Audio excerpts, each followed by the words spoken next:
So బేసిక్గా legal notice అంటే చాలామందికి భయం వేస్తుంది. ఓ లీగల్ నోటీస్ వచ్చింది అనగానే భయపడిపోతూ ఉంటారు.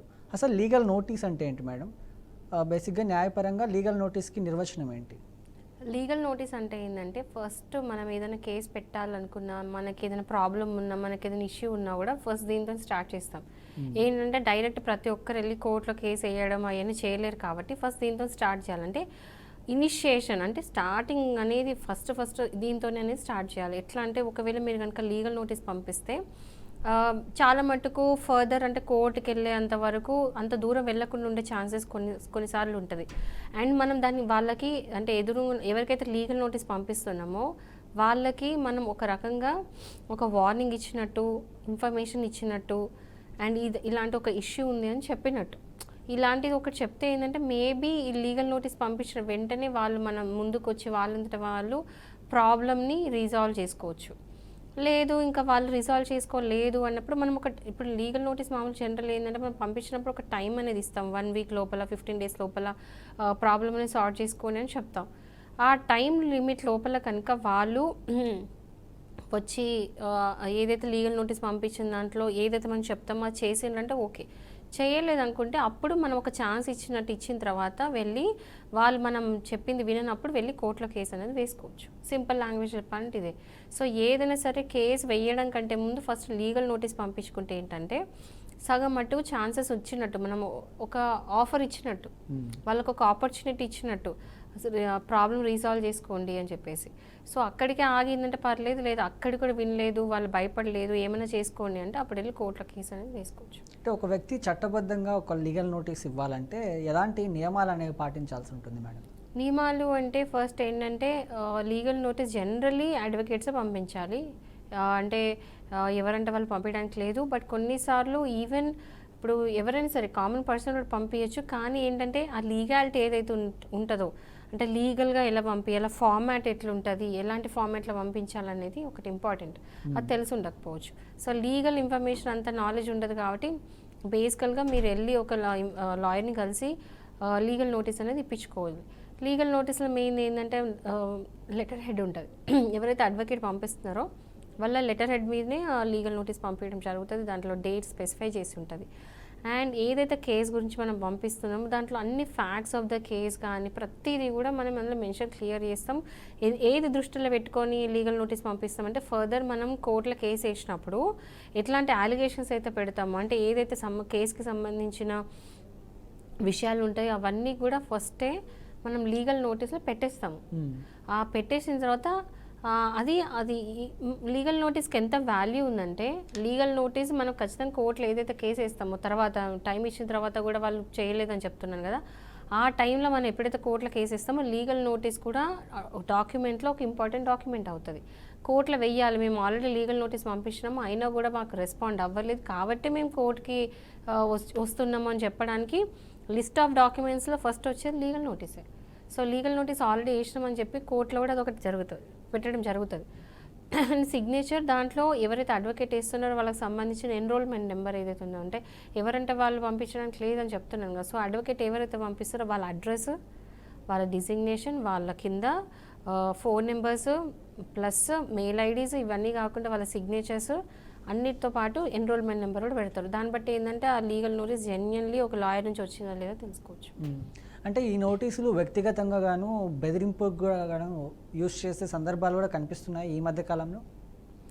బెదిరింపులు అంటే రైట్ జరుగుతున్నాయి. యాక్చువల్గా ఏంటంటే ఇప్పుడు లీగల్ నోటీస్ అనగానే అందరూ భయపడతారు అన్నట్టుగా ఏది ఉన్నా సరే ఏం లేకపోయినా సరే ఏం చేస్తారు, చిన్న వాటికి ఎదుట వాళ్ళని భయపెట్టియాలని చెప్పేసి లీగల్ నోటీస్ పంపించేస్తారు. ఎందుకంటే లీగల్ నోటీస్ ఏముంది, ఒక నోటీస్ లాంటిదే కదా, ప్రాబ్లం ఏమవుతుందని చెప్పేసి అని ఎదురు పంపించినప్పుడు పానిక్ అవుతారు. ఎవరైనా సరే సడన్గా లీగల్ నోటీస్ పంపిస్తే ఎదురున్న వాళ్ళు పానిక్ అయ్యి అది ఏంటిదని చెప్పేసి లీగల్గా కోర్టు నుంచి వచ్చింది, లాయర్ నుంచి వచ్చిందని చెప్పి భయపడతారు.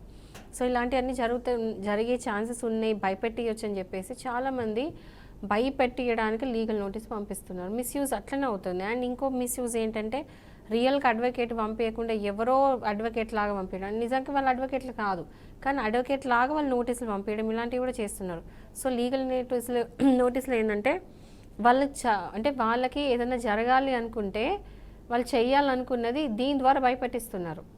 నోటీస్ పంపేయగానే వీళ్ళకి ఇప్పుడు ఎగ్జాంపుల్ ఏం చెప్తా అంటే, ఇప్పుడు ఎగ్జాంపుల్ ఒక న్యూస్ ఒక మీడియా అనేది పబ్లిష్ చేసింది, అది యూట్యూబ్లో లేదా శాటిలైట్ ఛానల్లో ఒక న్యూస్ అనేది చెప్పారు, జెన్యున్ ఇన్ఫర్మేషన్ ఇచ్చినారు, తప్పు ఇన్ఫర్మేషన్ అని కాదు, వాళ్ళు చేసిన తప్పే, ఇది ఇలా తప్పు చేసిందని చెప్పి ఫ్రీడమ్ ఆఫ్ స్పీచ్ ఉంది అందరికీ. సో మీడియా ఏం చేసింది, ఇలా జరిగిందని చెప్పేసి న్యూస్ పబ్లిష్ చేసిండ్రు. వాళ్ళు ఏం చేస్తారు, ఎదురున్న వాళ్ళు సెలబ్రిటీస్, వాళ్ళకి డిఫమేషన్ అయింది, ఇదైంది, అదేందని చెప్పేసి అది రియల్గా జరిగిన ఇన్సిడెంటే, రియల్గా వాళ్ళు క్రైమే చేసినారు, అదే చూపించింది మీడియా కూడా.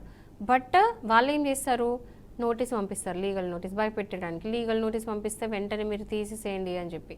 అంటే కొంతమంది భయపడతారు, కొంతమంది భయపడరు, అది వేరే సెకండరీ. బట్ దీనికి ఇట్లా పంపిస్తే వీళ్ళు మనం చెప్పిన మాట వింటారు అన్నట్టుగా ఒక రకంగా లీగల్ నోటీస్ని ఈ విధంగా కూడా యూజ్ చేసే వాళ్ళు ఉన్నారు. అంటే ఫేక్ లీగల్ నోటీసులు పంపించే ఏవైతే ఉన్నాయో ఈ మధ్య కాలంలో ఎక్కువ జరుగుతున్నాయి, పెరుగుతున్నాయని అనుకోవచ్చా? ఫేక్ లీగల్ నోటీస్ అంటే ఏంటో తెలుసా, అంటే రియల్గా వాళ్ళు పంపించకుండా ఇంకెవరో పంపించడము, అడ్వకేట్స్ కాకుండా అడ్వకేట్స్ పేరుతో అడ్వకేట్స్ని చెప్పుకుంటూ, వాళ్ళు అడ్వకేట్స్ కాదు కానీ అయినా కూడా అడ్వకేట్స్ని చెప్పుకుంటూ పంపిస్తూ ఉంటారు. అందుకనే చెప్తున్నాను, ఎవరైతే పంపిస్తారో దాంట్లో ఎన్రోల్మెంట్ నెంబర్ ఉంటుంది, ఆ ఎన్రోల్మెంట్ నెంబర్ ఉండి రిజిస్టర్డ్ అవన్నీ ఉంటాయి. సో ఆ నెంబర్తో మనం వెరిఫై చేసుకోవచ్చు, అడ్రస్తో వెరిఫై చేసుకోవచ్చు, ఫోన్ నెంబర్స్తో వెరిఫై చేసుకోవచ్చు. ఇప్పుడు లింక్డ్ఇన్స్ ఇవన్నీ ఉన్నాయి, లింక్డ్ఇన్కి వెళ్తే కూడా లాయర్స్ వాళ్ళు నిజంగా లాయర్స్ కాదని తెలుసుకునే ఛాన్సెస్ ఉంది. సో ఏదైనా లీగల్ నోటీస్ వచ్చింది అంటే నిజంగా లాయర్ నుంచి వచ్చిందా లేదా అని ఫస్ట్ వెరిఫై చేసుకోండి. ఏదో లీగల్ నోటీస్ వచ్చిందని చెప్పి భయపడడానికి లేదు, రియల్గా జెన్యున్గా నిజంగా లాయర్ దగ్గర నుంచి వచ్చిందా, పంపించిన లాయరా కాదని చూసుకోవాలి. సో ఈ ఫేక్ లీగల్ నోటీస్ నిజంగా కూడా చాలా ఎక్కువైతున్నాయి. అంటే అడ్వకేట్ దగ్గరికి వెళ్ళి పంపించాల్సిన అవసరం మేమే పంపిస్తామని చెప్పేసి ఇప్పుడు ఏదో ఒక యాప్ తీసుకొని ఫార్మాట్స్ తీసేసుకొని కాపీ పేస్ట్ చేసుకొని ఎవరో ఒకరు పంపించి అడ్వకేట్ పేరుతో పంపించడం అలా జరుగుతున్నాయి. బట్ అవి కోర్టులో అవి వ్యాలిడ్ కావు, ఎందుకంటే ఒక్కసారి వెరిఫై చేస్తే ఏంటంటే అది మిస్రిప్రజెంటేషన్ అవుతుంది. సో అదొక క్రైమ్, మిస్రిప్రజెంటేషన్ ఎప్పుడు కూడా చేయొద్దు, అదొక క్రైమ్ కాబట్టి దాని కింద కూడా ఆఫెన్స్ కింద కూడా మీకు జైలు శిక్ష పడే అవకాశం ఉంది. ఒకవేళ లీగల్ నోటీస్ వచ్చింది అనుకోండి, వచ్చిన వారు ఎలా స్పందించాలి, వెంటనే కోర్టుకి వెళ్ళాలంటారు? You don't need to rush. అంటే ఏదో ఇట్లా రాగానే కోర్టు కురకాలని లేదు, ఫస్ట్ లీగల్ నోటీస్ చదవండి, ఒక్కసారికి 3 సార్లకి 5 సార్లకి చదవండి, లైన్ టు లైన్ క్లియర్గా అసలు ఏం పంపించారు, దేనికోసం పంపించారు అనేది మీరే ఫస్ట్ చదువుకోండి.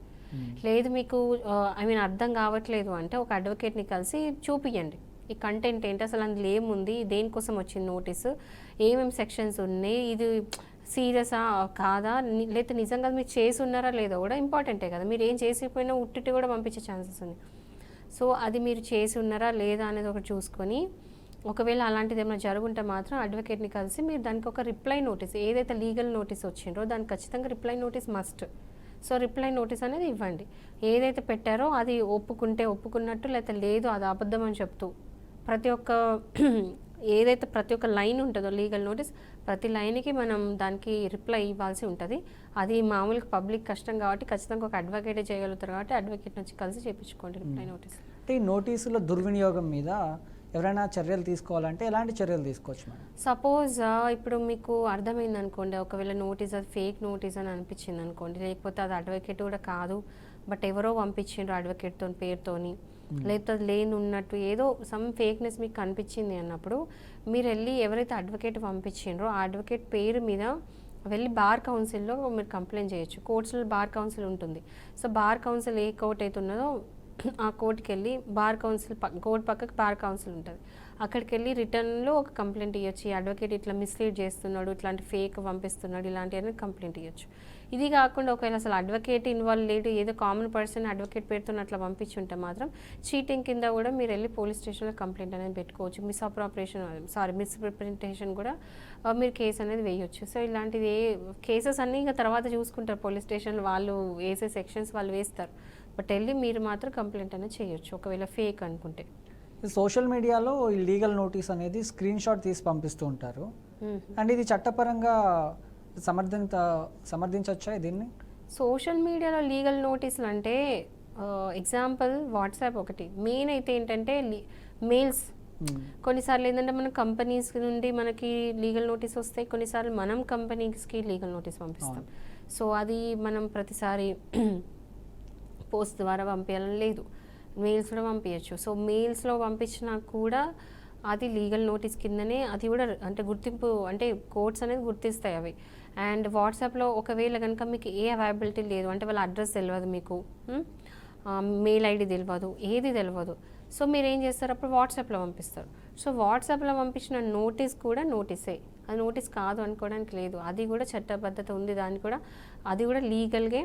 సో వాట్సాప్లో పంపించచ్చు, సోషల్ మీడియా ఏ యాప్తో అయినా పంపించచ్చు. కొన్నిసార్లు అయితే నేను చూసిన కొన్ని కేసులు అయితే ఒకసారి ఇన్స్టాగ్రామ్లో కూడా పంపించారు. అంటే ఏ దొరక్క ఇన్స్టాగ్రామ్ ఒక్కటి అవైలబుల్ ఉన్నదైతే ఇన్స్టాగ్రామ్లో మాత్రం పంపించారు. సో ఏదైనా సరే సోషల్ మీడియాలో కూడా నోటీసులు పంపించవచ్చు.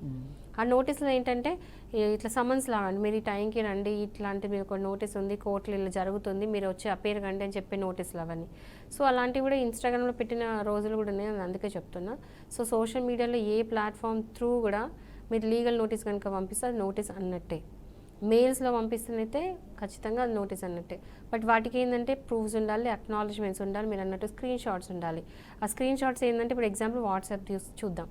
వాట్సాప్లో కనుక మీరు నోటీస్ పంపించుంటే దాని బ్లూ టిక్స్ వచ్చి ఉండాలి, అంటే వాళ్ళు చూసి ఉండాలి. Acknowledgement important. సో వాళ్ళు అసలు సింగిల్ టిక్కే వచ్చింది, ఈవెన్ డబల్ టిక్స్ వచ్చినా పర్లేదు. సో ఒకవేళ సింగిల్ టిక్కే వచ్చింది, వాళ్ళకి అసలు అందలేదు అంటే మాత్రం అందనట్టే. డబల్ టిక్స్ వచ్చింది, వాళ్ళు దాన్ని రెస్పాండ్ అయ్యిండ్రు అంటే మాత్రం అది అందినట్టే. సో ఇట్లాంటి అక్నాలజ్మెంట్స్ అన్నీ కూడా స్క్రీన్ షాట్స్లో తీసుకొని మీరు కోర్టులో సబ్మిట్ చేయాలి.